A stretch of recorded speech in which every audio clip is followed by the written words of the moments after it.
우연인 것 같아도 하나님께서 우리 한 사람 한 사람을 택하셔서 하나님께서 새빛교회로 부르셔서 우리를 새빛교회 되도록 하셨습니다. 그리고 지금까지 하나님 큰 은혜와 사랑으로 우리를 인도해 주셨어요. 그리고 이제 하나님은 이제 우리가 생각해 보지 못했던 그런 길로 하나님 나라를 위해서 우리 모두를 보내고 계십니다. 오늘 우리가 읽고 있는 이 요한복음 13장에 나오는 이 제자들도 그런 면에서는 우리와 비슷한 상황 속에 있습니다. 예수님이 잡히시기 전날 밤에 예수님께서 제자들을 불러 모아서 이제 마지막으로 제자들에게 가르치시는 내용이 요한복음 13장부터 17장에 기록되어 있습니다. 성경 전체에서 가장 감동적인 그런 예수님의 가르침 중에 하나이고 예수님의 가르침 중에서 가장 길게 기록되어 있는 내용이 요한복음 13장에서 17장까지 말씀입니다. 이 마지막으로 돌아가시기 직전에 제자들에게 가장 사랑하는 사람들에게 마지막으로 당부를 하고 그리고 이들을 이제 세상 속으로 예수님께서 보내시려고 하는 것입니다. 그래서 오늘부터 한 2, 3주간 우리도 교회가 연합하기 전까지 하나님 말씀을 요한복음을 통해서 보려고 합니다.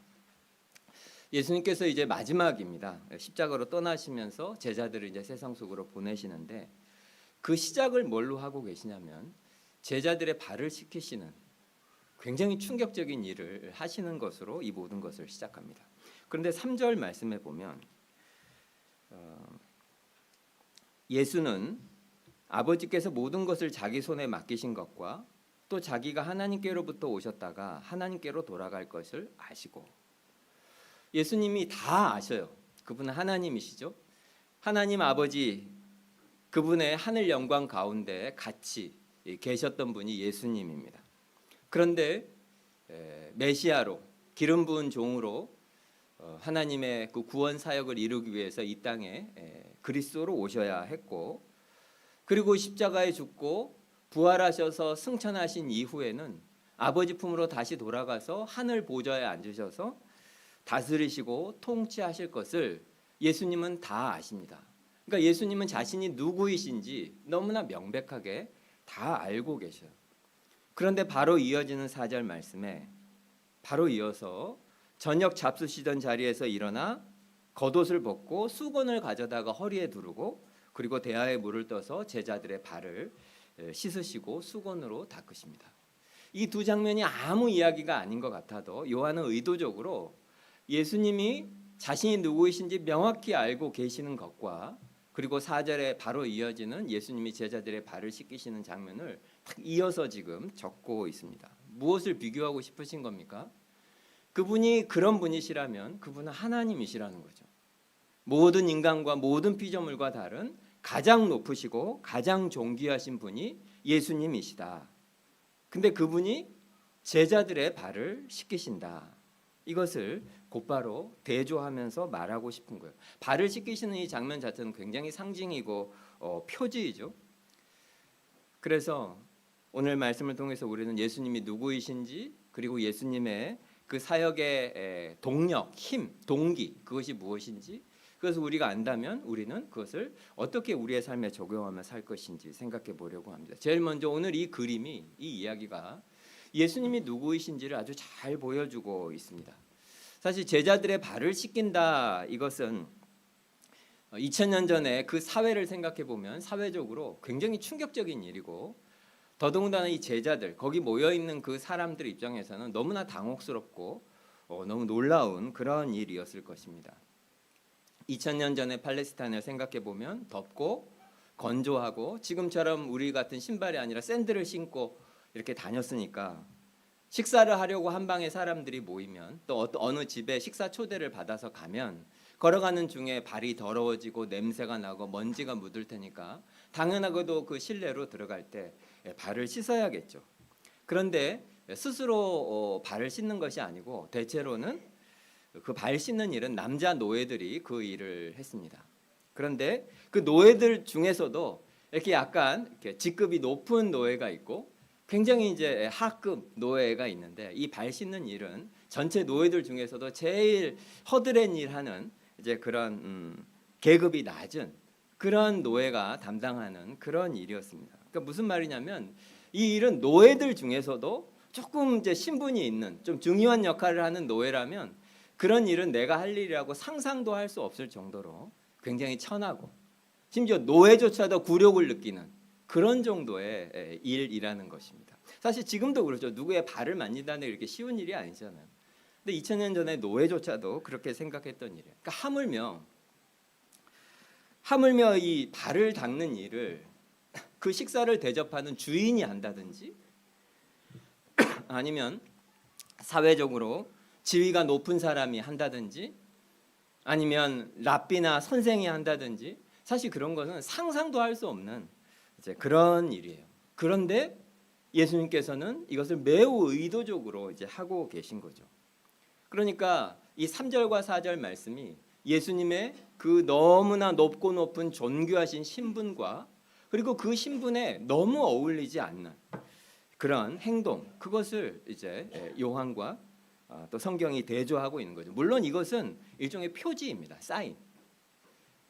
예수님이 누구이신지 그리고 그분이 어떤 일을 행하시는 분이신지 그것을 성경은 이 과정을 통해서 우리에게 보여주고 있는 거죠. 우리가 이 역설적인 것 같은 높은 신분과 그리고 그와 전혀 어울리지 않는 것 같은 예수님의 행동, 이 두 가지의 모순처럼 보이는 이것을 잘 이해해야 예수님을 정말로 알 수 있죠. 사실 예수님은 이 땅에 있는 그 어떤 사람도 주장하지 않았던 그런 주장을 하십니다. 한마디로 말해서 예수님은 스스로 하나님이시라고 주장하죠. 다른 종교에도 뭐 석가모니나 마호멧 같은 사람들이 있지만 그 사람들은 자기들이 신이라고 주장한 적이 없어요. 나는 신이다 주장한 사람들은 다 뭡니까?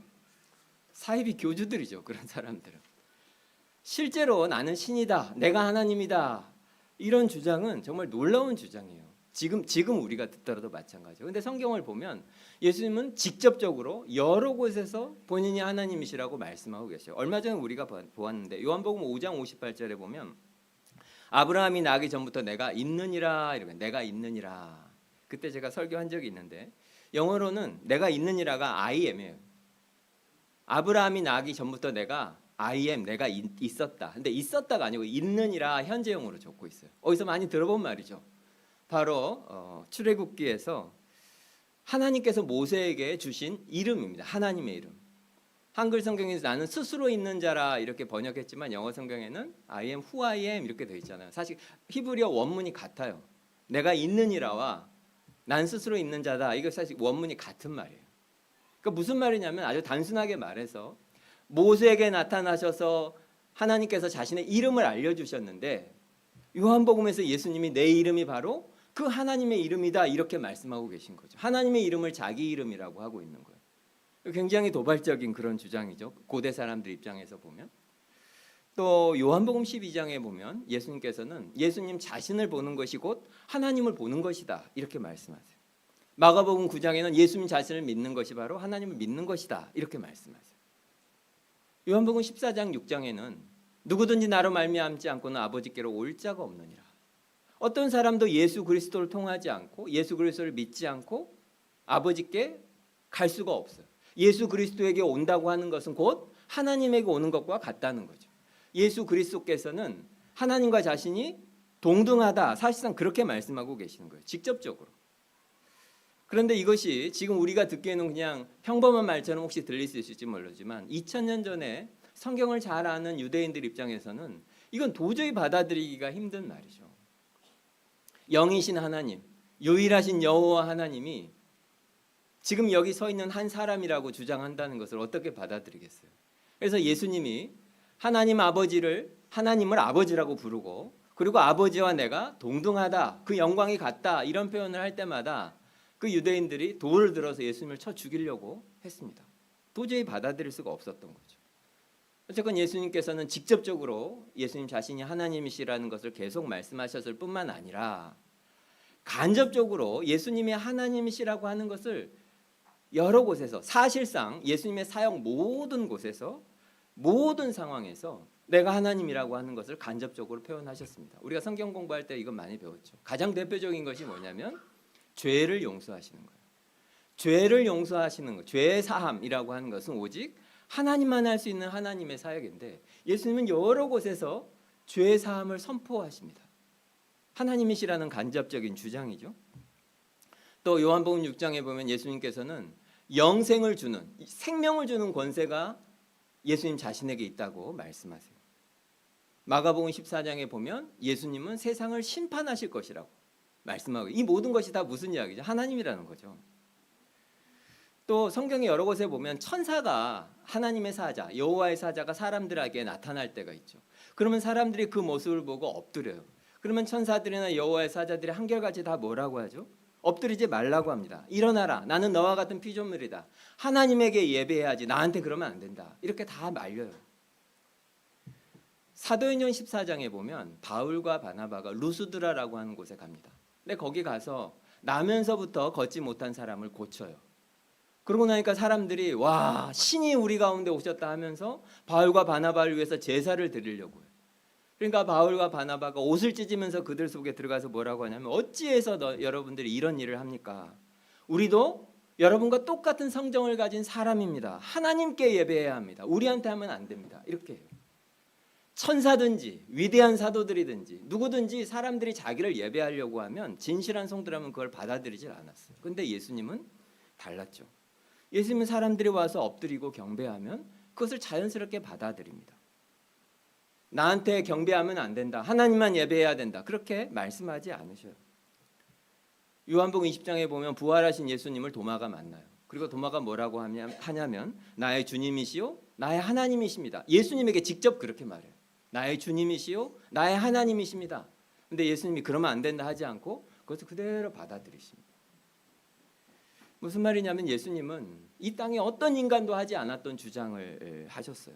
예수님이 얼마나 높은 분인지, 예수님 자신이 하나님이시라고 하는 것을 여러 곳에서 직접 간접적으로 생애 동안 사실은 그것을 강조해서 말씀하셨죠. 그런데 그분이 오늘 허리에 수건을 들이고 제자들의 발을 씻기십니다. 이것은 예수님이 주장하신 나는 누구인가라는 예수님의 그 주장과 너무나 정반대되는 예수님의 삶, 공생애를 사셨던 그분의 삶을 굉장히 압축적으로 상징적으로 보여주는 사건이 바로 예수님께서 제자들의 발을 씻는 이것입니다. 우리가 많이 들은 것처럼 고대에 식사를 하는 것은 지금보다 훨씬 더 중요한 의미가 있었어요. 그 사람과 식사를 한다고 하는 것은 그 사람을 인정하는 것이고, 그 사람과 내가 같은 동료로 인정하고 서로 받아들인다는 그런 의미가 있었습니다. 근데 우리가 성경에서 본 것처럼 예수님은 끊임없이 계속해서 버림받은 사람들, 배척당하는 사람들, 그리고 부끄러움을 당한 사람들, 세상에서 버려진 사람들, 그런 사람들을 만나고 그런 사람들과 함께 식사를 하셨어요. 세리들과 식사하고 매춘부와 식사하고, 부정하다고 아무도 만지지 않는 그런 나병 환자를 만지시고, 예수님 계속 그렇게 하십니다. 그분의 그 높은 신분을 생각을 하면 그분에게 어울릴 법한 사람들과 모여서 식사하고 그렇게 하지 않으셔요. 가난하고 억압받고 버림받은, 무시당하는, 멸시천대받는 사람들에게 계속 찾아가시고 그들과 어울리시고 그리고 그들과 함께 하십니다. 바로 그 장면에서 그 예수님 속에 있는 서로 도저히 모순되는 것 같은 이 두 가지가 계속 성경은 강조하는 거죠. 그분의 엄청나게 높으신 신분과, 그리고 우리 상식으로는 잘 이해가 되지 않지만 그 신분에 도저히 어울리지 않는 행동과 사람들과의 어울림. 그리고 우리가 그것을 알아야 예수님이 진짜 누구인지 알 수 있습니다. 굉장히 충격적인 대조죠. 오늘 이 3절과 4절 말씀은 별 이야기가 아닌 것 같아도 굉장한 대조입니다. 우리에게 사실 충격을 받기를 원하는 거예요. 이 모순이고, 사실 한 인간 속에는 사실 이것이 같이 있기가 참 어려운데, 예수 그리스도 안에서 도저히 이 한 사람 속에 있을 것 같지 않은 엄청나게 존귀하심과 그리고 엄청나게 겸손하신 행동, 이 두 가지가 예수님 안에 있게 됩니다. 그리고 예수님이 누구이신가를 가장 상징적으로 보여주는 것이 바로 이것이에요. 그런데 오늘 이 그림은 예수님이 누구인가를 우리에게 말씀해 주실 뿐만 아니라 예수님이 이 땅에 오셔서 그분이 하신 그 수많은 모든 사역들이 결국 무엇 때문인지를 보여주는 그림이기도 합니다. 그러니까 예수님이 누구이신지도 알게 하고 예수님이 하신 그 사역, 예수님이 우리를 위해서 하신 그 모든 일들이 결국 무엇 때문인가? 그 모든 일의 동기가 무엇인가? 예수님의 힘, 동력이 무엇인가? 그것을 잘 보여주는 장면입니다. 그것은 1절을 읽어보면 1절에 알 수가 있습니다. 1절에 보면 유월절 전에 예수께서 자기가 세상을 떠나 아버지께로 돌아가실 때가 이른 줄 아시고 세상에 있는 자기 사람들을 사랑하시되 끝까지 사랑하시니라. 예수님은 자기 사람들을 사랑하십니다. 그런데 끝까지 사랑하십니다. 그러니까 예수님은 사랑으로 시작하셔서 마지막 순간까지 사랑하셨습니다. 그러니까 요한은 이것을 계속 강조해요. 아주 선명하게 강조해서 말하고 있어요. 예수님이 하신 모든 일, 예수님이 시작하면서부터 마지막까지 예수님이 하신 그 모든 일은 무엇 때문이라는 거죠? 사랑 때문이라는 겁니다. 사랑하시되 끝까지 사랑하시니라. 그리고 그 사랑을 압축적으로 상징적으로 가장 잘 보여주는 장면을 요한은 택했는데 그것이 바로 제자들의 발을 씻기시는 장면이에요. 그래서 예수님의 십자가 말고 어떤 면에서는 예수님이 누구이시며 그분이 하신 모든 일이 사랑이 동력이 되고 동기가 되어서 하신 사역이라고 하는 것을 가장 상징적으로 보여주는 그러니까 우리의 시선을 완전히 사로잡는 충격적인 상징이 바로 제자들의 발을 씻기는 이 장면입니다. 아까도 말씀드린 것처럼 오늘 이 장면은 많은 사회적인 그리고 문화적인 그리고 종교적인 그런 저항과 장애물들을 넘어야만 할 수 있는 그런 행동이고 그런 사랑입니다. 우리도 많이 느끼지만 우리가 그 누군가를 사랑하려고 하면 사실 그걸 하지 못하게 하는 많은 장애물들이 있게 됩니다. 예수님의 사랑도 마찬가지죠. 근데 그 예수님의 사랑은 그 모든 장애물을 뛰어넘어서 사랑하게 되죠. 너무나 많은 것들이 있지만 오늘 이 상황을 볼 때 예수님께서 무엇을 넘어서 어떤 장애물들을 넘어서 사랑하고 계시는지 보면 우리가 이 사랑의 참된 의미를 알 수 있는데 가장 첫 번째는 예수님이 지금 죽기 직전이라는 거예요. 예수님은 자신의 죽음이 임박했음에도 불구하고 자기 자신의 문제가 아니라 사랑하는 제자들을 위해서 그들에게 가장 유익하고 필요한 일이 무엇인지 그것을 생각하고 제자들을 사랑하고 계십니다. 우리가 아는 것처럼 이 식사가 끝나고 제자들의 발을 씻긴 이후에 예수님께서는 곧바로 이어서 겟세마네 동산으로 가셔서 기도하시고 그래서 거기서 붙잡히시고 그리고 불의한 재판을 거쳐서 십자가에서 죽으십니다. 하나님이신 그분이 그것을 모르실 리가 없잖아요. 자기 앞에 닥친 이 운명 이것을 왜 모르십니까? 그런데 예수님은 지금 그런 일이 바로 눈앞에 잠시 후에 벌어질 일인데 그것에 대해서 생각하기보다 지금 이 제자들에게 무엇이 필요한지 그들의 필요와 그들을 위해서 예수님 자신이 할 수 있는 일이 무엇인지에 대해서 더 많이 생각하고 계시는 것을 이 상황을 볼 때 알 수 있어요. 우리도 그렇지만 우리가 편안할 때 내 삶이 그냥 편안하고 별 문제가 없을 때 누군가 힘든 사람을 우리가 위로하는 것은 뭐 쉽지는 않지만 그래도 상대적으로 덜 어려운 일입니다. 하지만 내가 힘들면 나한테 내가 힘들고 내가 어려운 일이 생기면 우리가 다른 사람을 돌아보고 다른 사람을 생각한다고 하는 것은 사실 많이 어렵습니다. 여러분도 다 동의하시죠? 나한테 돈에 여유가 있어요. 돈에 여유가 있을 때 남을 돕는 거 사실 그것도 쉬운 일은 아니죠. 하지만 상대적으로 보면 나한테 진짜 여유가 없는데 그 누군가가 돈이 필요하고 무엇이 필요하다고 그래서 내가 그 돈을 돕는다고 하는 것은 사실 진짜 어려운 일이죠. 그런 일은 보기가 쉽지 않습니다. 내가 몸이 아프고 내가 힘들면 우리는 다른 사람의 아픔에 대해서 객관적으로 보기도 어렵고 또 뭔가 그 남을 위해서 뭔가를 한다는 것 자체가 너무 어렵습니다. 왜냐하면 그 고통이 느껴지면 필연적으로 우리는 그 고통을 이겨내기보다 그 고통을 우리 자신에게 점점 흡수하는 경향이 있어요. 오늘 예수님을 보십시오.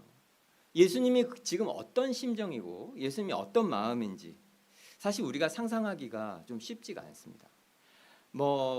고난 주간이 되고 부활절 즈음이 되면 우리가 예수님의 이 고통에 대해서 많이 설교도 하고 묵상도 하지만 여전히 쉽지가 않아요. 예수님이 지금 겪고 계신 이 고통의 크기 그것이 얼마나 거대한 것인지 사실 측량하기조차 쉽지가 않아요. 하지만 겟세마네 동산에서 기도하시는 예수님의 모습을 보면 예수님의 심정이 어떠할지 우리가 조금은 좀 알 수는 있죠. 예수님께서 땀이 정말 땅에 떨어져 핏방울이 될 때까지 얼마나 고통스럽게 하나님 아버지를 찾고 기도했는지 우리가 알 수 있습니다. 잠시 후면 온 우주의 죄, 그것으로 인한 하나님의 진노의 형벌이 예수님 자신에게 다 쏟아져 내려오게 될 것이고, 영원 전부터 한 몸으로 하나였었던 성부 하나님 아버지의 그 사랑으로부터, 성령 하나님과의 영원한 그 교제로부터 거기서 끊어지는 고통, 사실 우리로서는 상상조차 되지 않죠. 그런데 그것을 이분은 하나님이시기 때문에 지금 실제로 느끼는 거예요. 그냥 상상을 하는 게 아니고, 왜 그걸 모르시겠어요? 하나님이신데. 우리는 뭔가 어려운 일이 있고 고통이 있을 것 같으면 많이 아플 것이다 라고 우리가 상상하죠. 과거의 나의 고통들을 유추해서. 하지만 하나님이신 이분은 다릅니다. 실제로 겟세마네에서부터 예수님은 실제로 그 고통을 느끼기 시작하셨습니다. 아시는 거죠. 근데 그것을 실제로 몸으로 느끼면서 그 고통이 실제로 예수님을 덮고 있는데, 예수님 지금 이 순간 제자들을 생각하고 계세요. 제자들을 위해서 일하고 계셔요. 우리는 나한테 힘든 일이 생기고 어려움이 생기면 거의 대부분이 그냥 자기중심적이 되고 그냥 자기 연민에 빠집니다. 문제가 생기고 화가 나고 걱정이 되고 상처받고 뭔가 일이 잘못되면 그 자기 연민이 나를 완전히 삼켜버리게 되죠.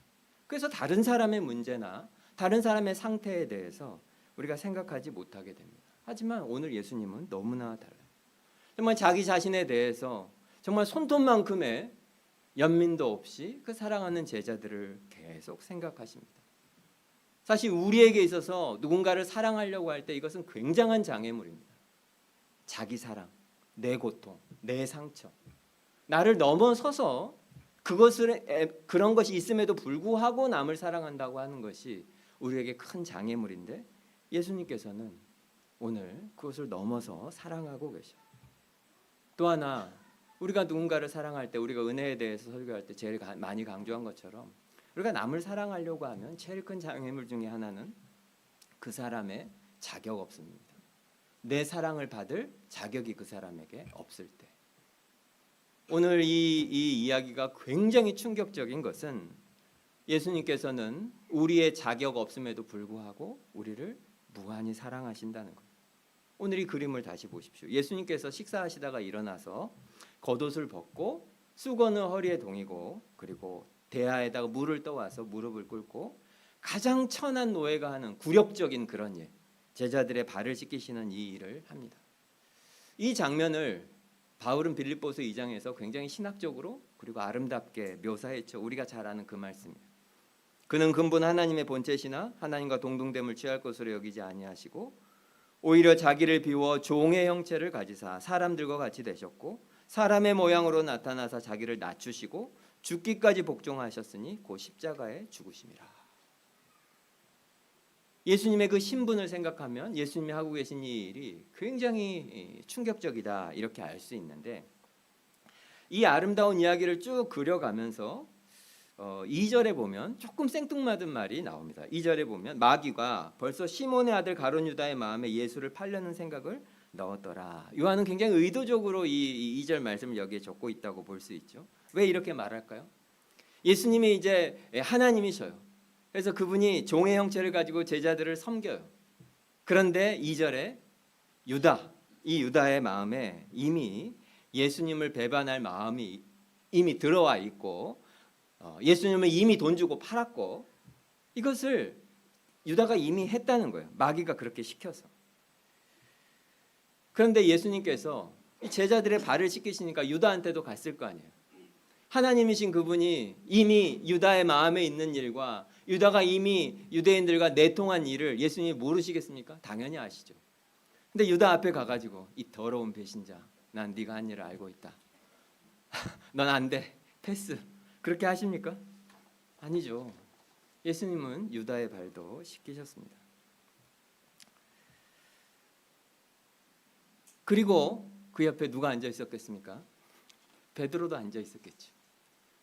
예수님은 베드로의 발도 씻기십니다. 예수님이 잠시 후에요. 이 밤이 지나면 그 베드로가 예수님을 부인하고 저주할 것을 예수님은 당연히 아셨죠. 한 사람은 예수님을 배반하여 팔아넘길 것이고, 한 사람은 예수님을 부인하고 저주할 것이고, 나머지 모두는 예수님을 버리고 다 도망할 겁니다. 예수님은 그걸 다 아셔요. 지금 내가 그런 높은 신분인데 이렇게 천한 일까지 하면서 발을 씻어주는 이들이 결국 나에게 돌려줄 것이 배신이고 배반이고, 이들이 나에게 엄청난 상처를 줄 거를 예수님은 아십니다. 그런데 그 발을 씻으십니다. 이것이 우리에게 무엇을 가르칩니까? 사실 우리들은 사람 사이의 관계에서도 우리가 그 관계를 통해서 뭔가 얻지를 못하면 계속 사랑한다고 하는 것이 정말 어렵죠. 특별히 우리 시대는 점점 더 이 사람 사이의 관계도 거의 거래처럼 되어갑니다. 사랑도 그렇게 생각하는 경향이 너무 많죠. 맛있는 음식점 몇 년을 다녔는데 가격 올리고 옆에 싸고 더 맛있는 집 있으면 그 순식간에 그 관계 끝납니다. 왜냐하면 내가 돈을 내는 만큼, 내가 투자를 한 만큼 얻어지는 것이 여기가 훨씬 크면 당연히 옮겨가는 것이 당연해요. 그런데 사람 관계도 그렇게 생각한다는 거죠. 연애 관계, 친구 관계, 심지어 그러면 안 되는데 결혼 관계, 그러면 안 되는데 교회에서도 마찬가지입니다. 모든 관계에 유효기간이 있어요. 그 유효기간이 언제까지입니까? 내가 원하는 것을 얻을 때까지, 내 필요가 충족될 때까지, 그때까지만 유효해요. 만약 그렇지 않으면, 손해가 보면, 내가 원하는 것을 얻지 못하면 대부분은 그 관계를 계속하려고 하지 않습니다. 그런데 오늘 예수님은 예수님과 우리가 맺는 관계는 전혀 다르다고 하는 것을 너무나 상징적으로 보여주고 계시죠. 예수님과 우리의 관계는 뭐 투자 대비 수익, 비용 대신 대비 이익, 뭐 그런 구조가 아닙니다. 오늘 이 그림이 너무나 잘 보여주고 있잖아요. 예수님은 거기 앉아 있는 사람들이, 예수님의 그 제자들이 그 높은 신분의 그분이 그렇게 섬길 정도로, 그 천한 일을 할 정도로 이 사람들이 존귀하고 가치가 있기 때문에 그 일을 하시는 것이 아닙니다. 심지어 그 사람들이 그 일에 너무나 합당하지 않고, 그리고 직접적으로 예수님을 배반하고 상처를 줄 거를 다 알매도 불구하고 끝까지 예수님께서 어떻게 하셔요? 사랑하시되 끝까지 사랑하시니라. 그들의 실패와 죄를 다 아시면서도 끝까지 사랑하십니다. 그것을 오늘 이 그림이 잘 보여주는 거예요. 그러면서 이 이야기는 제자들에게뿐만 아니라 이 모든 제자들이 앞으로 해나갈 일들과 그들이 할 그 부끄럽고 수치스러운 죄까지 우리가 다 아는 입장에서 볼 때 오늘 이 그림이 우리에게 얼마나 큰 위로와 힘이 되는지 모릅니다. 예수님을 믿으면 예수님께서 우리에게 무한한 사랑을 주십니다. 무한한 사랑을 주셔요. 일단 그리고 그 사랑이 시작이 되면, 우리를 향한 예수 그리스도를 통한 하나님의 사랑이 시작이 되면, 그러면 그 어떤 것도 그 사랑을 끊을 수가 없습니다. 오늘 제자들이 증명하죠. 100만 번, 1000만 번의 우리의 실패라고 하더라도 그 사랑에서 끊을 수가 없어요. 그러면 질문이 생기겠죠. 왜 날 사랑하나? 혹시 들어보셨나요? 지난주에 제가 설교 때 말씀드렸는데 안 들어보셨습니까? 찬양 한번 다시 들어보세요.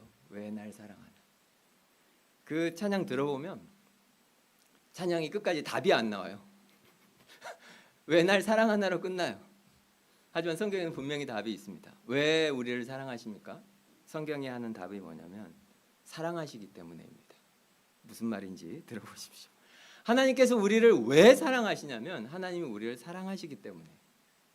우리를 사랑하시는 이유가 뭐냐면 하나님이 우리를 사랑하시기 때문에. 제가 여러 차례 강조한 본문인데 신명기 7장 7절과 8절 말씀에 보면 이런 말씀이 있어요. 여호와께서 너희를 기뻐하시고 너희를 택하심은 너희가 다른 민족보다 수요가 많기 때문이 아니니라. 너희는 오히려 모든 민족 중에 가장 적으니라. 여호와께서 다만 너희를 사랑하심으로 말미암아 또는 너희의 조상들에게 하신 맹세를 지키려 하심으로 말미암아 자기의 권능의 손으로 너희를 인도하여 내시되 너희를 그 종되었던 집에서 애굽 왕 바로의 손에서 속량하셨나니. 하나님이 너희를 기뻐하시고 택하시고 그렇게 한 이유는 너희가 다른 민족보다 수요가 많기 때문이 아니라, 무슨 말이냐면 하나님께서 이스라엘을 택한 이유는 그들이 뛰어나고 그들을 데려다가 사용하면 하나님 나라에 유익하고 그래서 하나님에게 필요한 사람이기 때문에 이스라엘을 택한 것이 아니라는 거죠. 이스라엘이 위대하고 하나님의 사랑과 택함을 받을 만한 것이 그들 속에 있기 때문이 아니라는 거예요. 그러면 무엇 때문에 택하셨습니까? 여호와께서 다만 너희를 사랑하심으로 말미암아. 이것이 이유라는 거예요. 이유가 그들에게 있지 않고 이유가 우리에게 있지 않습니다. 이유가 어디에 있습니까? 여호와에게 있어요. 하나님에게. 우리가 왜 여기 있느냐? 이유는 한 가지. 하나님이 우리를 사랑하셨기 때문에. 하나님이 왜 우리를 사랑하시느냐? 우리는 모르죠. 하나님이 우리를 택하셨고 우리를 사랑하시기 때문에 하나님이 사랑하시는 거예요. 우리에게 그 어떤 조건도 있지 않습니다. 이거 성경이 계속 말하는 바예요. 오늘 예수님도 그들이 세상에 있는 자기 사람들을 사랑하시되 끝까지 사랑하시니라. 이 모든 관계는 예수님께서 먼저 그분의 사랑을 우리에게 두셨고 그렇기 때문에 예수님이 우리를 사랑하시는 이 관계가 계속 되는 것입니다. 우리에게 가치가 있기 때문이 아니에요. 우리가 완벽하기 때문이 아니라 하나님이 완벽하시기 때문에 우리를 사랑하시는 거예요. 우리가 거룩하기 때문이 아니라 하나님이 거룩하시기 때문에 우리를 사랑하십니다. 오늘 예수님이 제자들의 발을 씻기시는 이것은 예수님께서 어떤 장애물들, 어떤 저항, 이것을 넘어서서 사랑하시는지를 보여주는데 너무나 많지만 예수님께서는 그분 안에 있는 그런 고통, 그분 안에 있는 그런 어려움, 이것을 뛰어넘어서 사랑하고 계시고 무엇보다도 우리의 자격 없음, 도저히 사랑받을 만하지 않은 우리를 조금만 좋은 게 있고 조금만 편안하면 예수님을 배반하고 배신하기를 주저하는 그런 우리를, 그런 장애물을 넘어서 예수님께서 우리를 사랑하고 계십니다. 그것을 잘 보여주는 거죠. 오늘 그림이. 그렇다면 우리는 어떻게 할까? 이것을 우리에게 어떻게 적용할까? 많은 것들이 있지만 몇 가지만 말씀드리면, 첫째는 우리도 마찬가지로 우리를 대적하고 그리고 우리를 반대하는 사람들, 그런 사람들을 존중하고 또 예의 바르게 대하고 최소한 친절하고 그리고 사랑하며 대해야 합니다. 우리 시대는 우리나라뿐만이 아니라 온 세상이 아주 극단적으로 양극화되고 있습니다. 의견이 다르면 그냥 다른 사람들을 너무나 비난하고 악마화하고 파괴해 버리려고 해요. 모든 곳에서 그럽니다. 그런데 예수님은 지금 자기를 배반하고 배신하고 심지어 죽이려는 사람의 발까지 씻기십니다. 우리가 우리를 죽이려고 하는 사람, 우리에게 막 손해를 끼치려고 하는 사람, 그 사람에게 그냥 우리한테 막 그 죄를 짓도록 그냥 무작정 피해자가 되라, 누군가 잘못하면 그냥 무조건 맞고만 있어라, 손해만 봐라, 그런 뜻은 아닙니다. 그렇지만 최소한 우리는 정죄하고 악마화하고 그래서는 안 된다는 거죠. 인내심을 가지고 우리는 겸손할 필요가 있습니다. 가장 기본적인 것이지만 뿐만이 아니라 오늘 여기에서 우리가 배울 수 있는 진짜 중요한 것은 크다 그리고 강하다, 그런 것이 정말 무엇인지 예수님은 세상과 전혀 다른 것을 우리에게 보여줘요. 누가복음 22장에 보면 제자들 사이에서 누가 더 큰 자냐 하는 다툼이 일어납니다. 여러분 잘 아시죠? 이제 예수님께서 하나님의 나라를 세우시고 그분이 왕이 되시면 누가 더 높은 자리에 올라갈 거냐, 이제 이런 이야기를 제자들이 하면서 서로 싸운 거예요. 그래서 예수님께서 그때 뭐라 하시냐면 누가복음 22장에 앉아서 먹는 자가 크냐, 섬기는 자가 크냐? 앉아서 먹는 자가 아니냐. 식탁이 있는데 거기서 앉아서 음식을 먹는 사람과 옆에서 음식을 가져다 두고 섬기는 사람 중에 누가 더 크냐는 거예요. 너희들이 사는 세상에서는 당연히 앉아서 먹는 사람이 크다는 거죠. 그런데 이어지는 말씀에 그러나 나는 섬기는 자로 너희 중에 있노라. 예수님께서 의도적으로 말씀하고 계십니다. 진짜 큰 것이 무엇이고 진짜 강함이 무엇이고 진짜 높은 것이 무엇인지 말씀하시는 거죠. 그게 내가 얼마나 힘이 있는가. 그래서 내가 밥을 먹으면 내 옆에서 얼마나 많은 사람들이 나를 섬겨주는가. 내가 얼마나 돈이 많은가. 내가 얼마나 재물이 많은가. 내가 집이 몇 채인가. 내 통장에 돈이 얼마가 있나. 내가 얼마나 힘 있는 사람들하고 많이 네트워크가 있나. 이런 것이 진짜 그 사람의 힘과 높음과 강함을 보여주는 것인가. 예수님은 아니라는 거예요. 굉장히 단순한 질문입니다. 예수님이 말씀하시고 있는 것은 나를 섬기는 사람의 숫자와 내가 섬기는 사람의 숫자, 그것을 비교해 보라는 거예요. 진짜 위대함이 어디에 있느냐. 너무나 상반된 세상과는 너무나 다른 논리죠. 얼마나 많은 사람들이 나를 높여주고 나를 막 대접해주고 그것이 많으면 많을수록 강한 사람이고 높은 사람이라고 말하는 세상에 예수님은 그게 아니라는 거죠. 내가 누구를 섬기고 있나. 그것이 진짜 강함과 높음의 표지라는 것입니다. 이 누가복음 22장과 오늘 요한복음 13장 말씀을 함께 읽으면 모든 것이 선명해집니다. 예수님 외에 제자들의 발을 씻기는 이 천하고 낮은 일을 아무 자격이 없는 예수님에게 상처를 주고 배반하는 이 사람들을 위해서 하시는지 그 이유가 여기에 명백히 드러나요. 제자들에게 그리고 우리에게 말씀하고 계시는 거예요. 하나님 나라는 이런 것이고 진짜 높음은 이런 것이고 진짜 강한 것은 이런 것이다. 왜 이런 말씀을 하시겠습니까? 우리가 너무 중독이 되어 있기 때문에 그래요. 이 세상의 힘을 추구하는 이 세상의 방식에 우리도 모르게 너무 중독이 되어 있기 때문에 그래요. 예수님이 하시는 말씀은 낮아지는 것이 높아지는 것이라고 하십니다. 약해지고 섬기고 힘을 잃고 심지어 예수님은 붙잡히고 고문당하고 십자가에 죽는 것을 통해서 온 세상의 죄악을 이기시고 승리하시지 않았습니까? 성경이 가르치는 것은 한결같습니다. 높은 곳으로 가는 길은 어디에 있냐면 낮은 곳으로 가야 된다는 거예요. 영향력과 힘을 원한다면 그 길은 어디에 있냐면 그거는 섬기는 것이어야 합니다. 나의 행복을 원한다면 나의 행복을 추구하는 것이 아니라 하나님 나라와 내 곁에 있는 사랑하는 사람들, 다른 사람들의 행복을 추구하는 것이 진짜 나의 행복이 된다. 그것이 성경이 계속 가르치는 바예요. 그리고 세상은 너무나 정확히 그것과 정반대되는 것을 우리에게 계속 말하고 있습니다. 우리가 배워야 할 것은 오늘 제자들의 발을 씻기시는 이 예수님을 통해서 배워야 할 것은 바로 이것이고 우리는 계속해서 이것과 싸워야 하며 예수님으로 우리의 마음을 채워야 합니다. 그리고 가장 마지막으로 우리가 다시 한번 오늘 말씀을 통해서 배워야 할 것은 우리도 모르는 사이에 너무나 세상에 이런 거래 관계에 익숙해져 있다는 거예요. 언약이 아니라 이 거래 관계에 익숙해져 있는 우리들을 오늘 말씀은 돌아보게 합니다. 어떤 관계든지 도움이 되지 않으면 내가 계속 섬길 수 있을지, 내가 계속 도울 수 있을지 모두 자신 없어 합니다.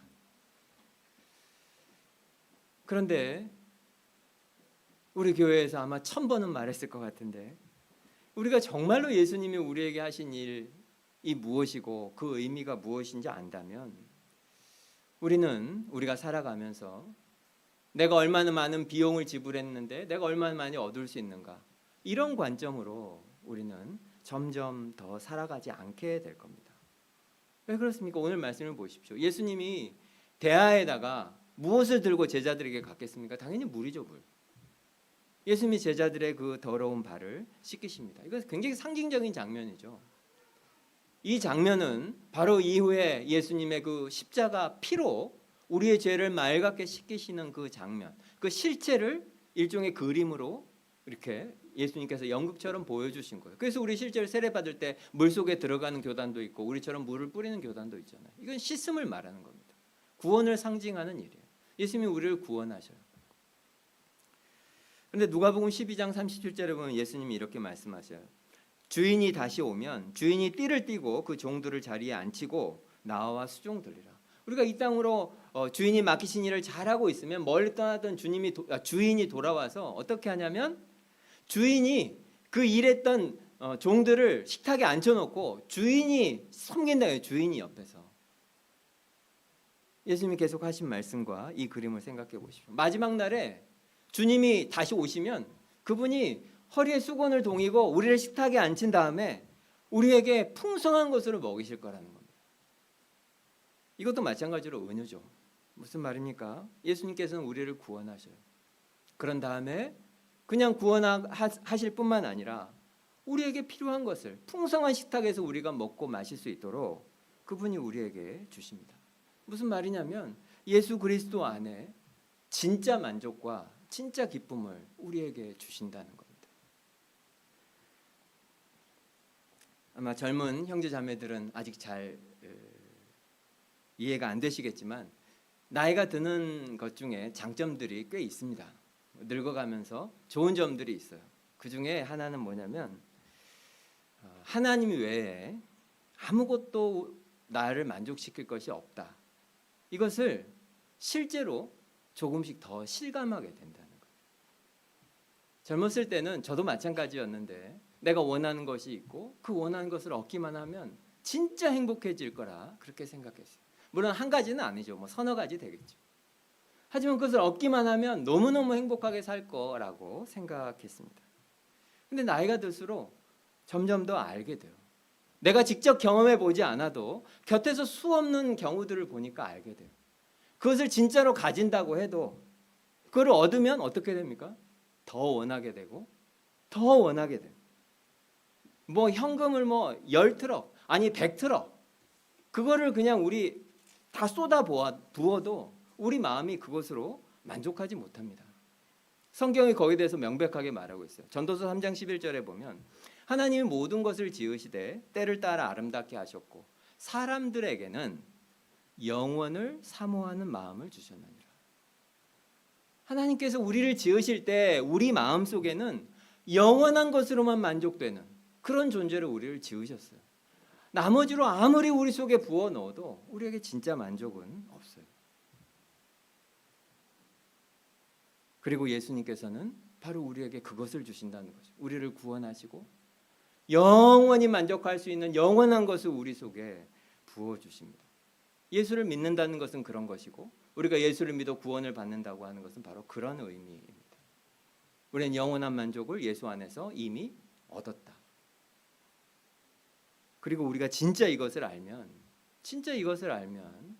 그것을 이미 다 받은 자로 우리는 살아가게 될 겁니다. 그래서 우리가 진짜로 복음을 알고 그 복음이 우리에게 주는 그 구원이 우리에게 주는 그 풍성함을 진짜로 믿는다면 아니 내가 이렇게 친절하게 해줬는데 아니 저 사람이 나한테 이렇게 감사도 안 하고 근데 내가 왜 계속 이렇게 해야 되지? 아마 이런 말을 덜 하게 될 거예요. 아주 유치한 비유를 들면 재산이 막 수백조인데 뭐 5만 원, 10만 원 그거 뭐 손해 봤다고 막 분노하고 막 소송하고 그러지 않을 겁니다. 예수님이 나에게 해주신 일을 알고 정말로 나에게 주신 상급이 무엇인 줄 알고 그렇다면 나는 이렇게 하는데 왜 당신은 나한테 이렇게 하느냐? 이 관계를 통해서 내가 얻는 것이 없는데 내가 언제까지 이것을 해야 하느냐? 우리는 그런 생각들을 점점 덜 하게 될 거예요. 왜냐하면 나와 같은 사람을 위해서 온 우주의 주인이신 그 하나님께서 나를 사랑하기 위해서 자신의 모든 것을 버리고 지옥까지 가시는 그 대가를 지불하셨기 때문입니다. 우리를 그렇게 사랑하셔. 그리고 그 사랑을 받은 우리를 예수님께서는 세상 속으로 보내고 계십니다. 오늘 이 제자들처럼, 그리고 우리 교회도 그렇게 보내고 계셔요. 어떻게 하라고? 사랑을 받은 만큼 사랑하라고. 그것이 우리의 소명이고 우리가 보냄을 받고 있는 중요한 이유입니다. 사랑받은 만큼 우리가 사랑하며 그렇게 살아가기를 간절히 바랍니다. 기도하겠습니다. 우리가 너무나 잘 아는 말씀입니다. 하지만 여러분 더 깊이 묵상해 보십시오. 예수님께서 우리의 더러운 발을 씻기십니다. 너무 부끄러운 발이고 배신자의 발이고 예수님 때문에, 돈 때문에 예수님을 팔아넘긴 발이에요. 그런데 우리를 사랑하셔요. 허물까지 사랑하시는 거예요. 상처 받으시면서 사랑하시는 거예요. 그리고 우리에게 그 사랑받은 자로 그 사랑을 흘려보내기를 원하십니다. 그리고 사랑 속에서 우리를 파송하고 계십니다. 우리 기도할 때 하나님, 저도 예수님처럼 형제 자매의 발까지도 사랑하겠다고 기도하면 좋겠습니다. 그동안 그렇게 하지 못하고 있다면 그 허물을 용서해 주십시오. 그리고 우리의 섬김을 통해서 우리를 사용하셔서